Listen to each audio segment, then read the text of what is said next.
Ever wondered why a group of crows is called a murder? Let's unravel this mystery. The term dates back to medieval times, a period rife with superstition and folklore. Crows, with their black plumage and ominous cawing, were often linked to death or foreboding. So people began referring to a group of these birds as a murder, a term that captures their eerie essence. And that, dear listener, is the chilling tale behind a murder of crows.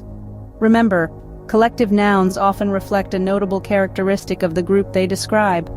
Fascinating, right? Now next time you see a bunch of crows, you'll know just what to call them. Until our next captivating tidbit, keep wondering and wandering.